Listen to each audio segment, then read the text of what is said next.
아내와 남편은 동등한 자입니다.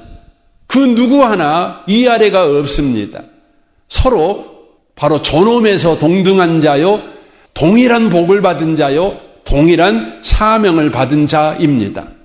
그러나 남편 앞에 선 아내, 아내 앞에 선 남편들은 예수 그리스도가 자기를 비워 종의 옷을 입으시고 바로 십자가의 자리를 지키신 것 같이 십자가에 죽으시는 대속 제물의 역할을 하신 것처럼 아내와 남편은 자기의 자리와 역할을 해야 된다는 의미의 말씀인 것이죠. 예수 그리스도가 그러했던 것처럼 자기를 비워 종의 자리에서 남편의 역할, 아내의 역할을 바로 죽기까지 해야 된다.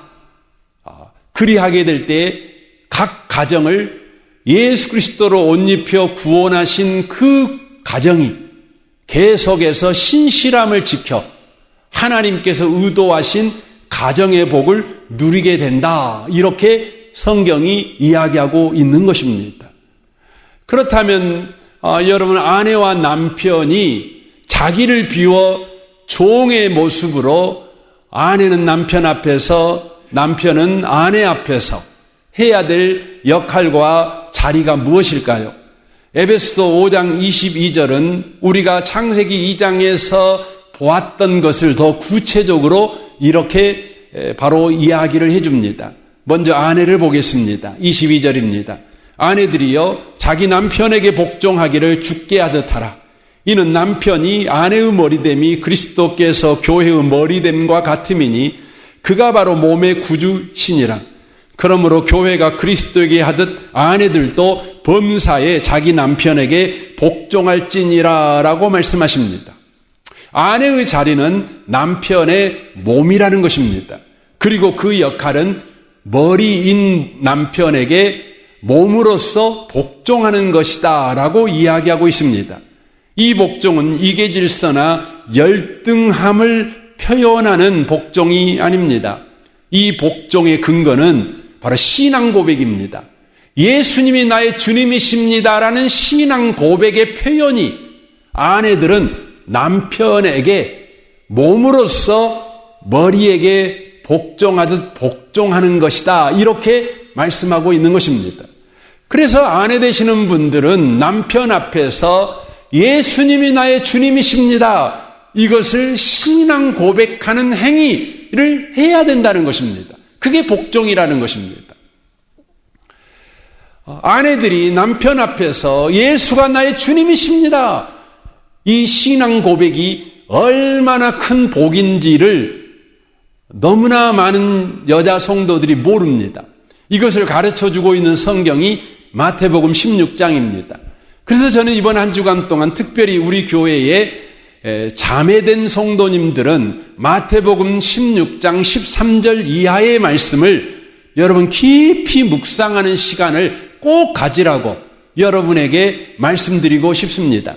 거기에 보면 베드로가 예수님을 주는 그리스도시요 살아계신 하나님의 아들이십니다라고 신앙 고백을 합니다. 그때 예수님께서 벼락같이, 아니 하늘이 울리는 큰 음성으로 이렇게 말합니다. 바요나 시몬아 네가 복이 있다라고 말씀하십니다. 복되다는 것이죠. 그러면서 세 가지 복을 말씀하십니다. 네 반석 위에 내 교회를 세우겠다. 음부의 권세가 너를 이기지 못한다. 천국 열쇠를 주겠다라고 말씀하십니다. 여러분, 예수 그리스도를 나의 주, 나의 하나님이십니다라는 신앙 고백을 하는 자들에게 우리 하나님께서 주시고자 하는 인생의 복인 것이지요. 이것은 모든 여자된 성도들, 바로 교회라고 지칭하는 모든 신부된 교회, 또 개인적으로 말씀드리면 바로 자매들에게 우리 하나님이 주시고자 하는 복인 것입니다. 저는 우리 은혜의 복음교회의 모든 자매들이 여러분의 신앙 고백 위에 교회가 세워지고 음부의 권세를 이기며 천국 열쇠를 가지고 사는 인생을 꼭 갖기를 바랍니다. 그리고 여러분이 주의해야 될 것이 20절 이하에 나옵니다. 예수님께서 베드로를 그렇게 축복하시더니 이제 예루살렘에 올라가서 십자가에 못 박혀 죽어야 될 것에 관한 이야기를 합니다. 그때 베드로가 진심으로 예수님을 위해서 그 앞을 가로막으며 안 됩니다, 주님. 어떻게 예수님이 죽습니까? 예수님을 죽이려고 하는 자가 있다면 제가 다 막겠습니다. 예수님 죽으면 안 돼요 라고 말했습니다. 그 말은 베드로가 과연 예수님을 정말 이해하는 말이었습니다. 그러나 베드로가 놓쳐버린 것이 있었습니다. 그건 뭐였냐면 베드로는 예수님을 이해한 말이었지만 하나님의 뜻을 가로막는 일이었습니다. 예수님에게 지금 필요한 것은 예수님을 이해하는 자가 필요한 것이 아니라 예수님이 지켜야 될 하나님의 말씀에 예수님이 순종하도록 돕는 자가 필요한 것입니다. 많은 여자분들이 남편과 관계에서 이 부분에서 실패를 합니다.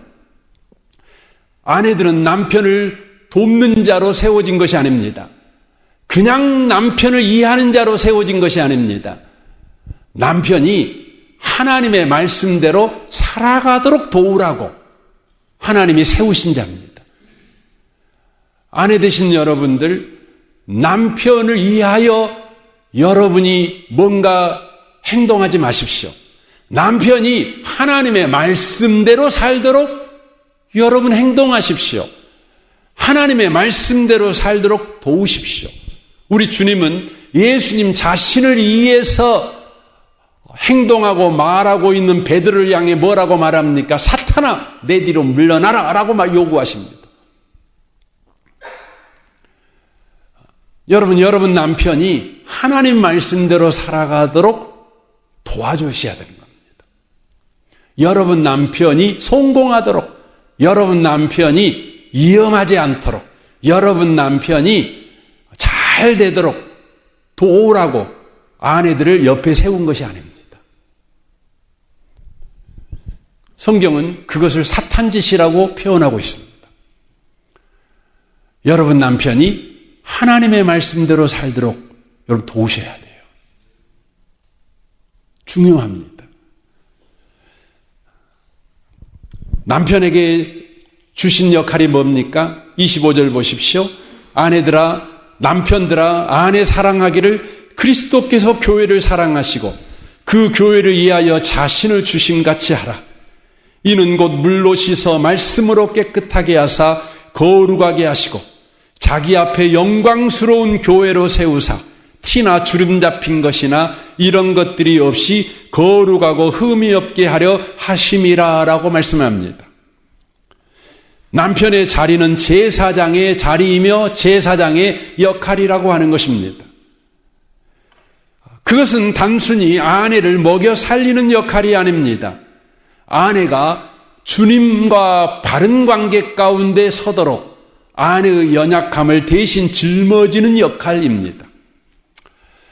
아내를 행복하게 만드는 게 남편의 역할이 아닙니다.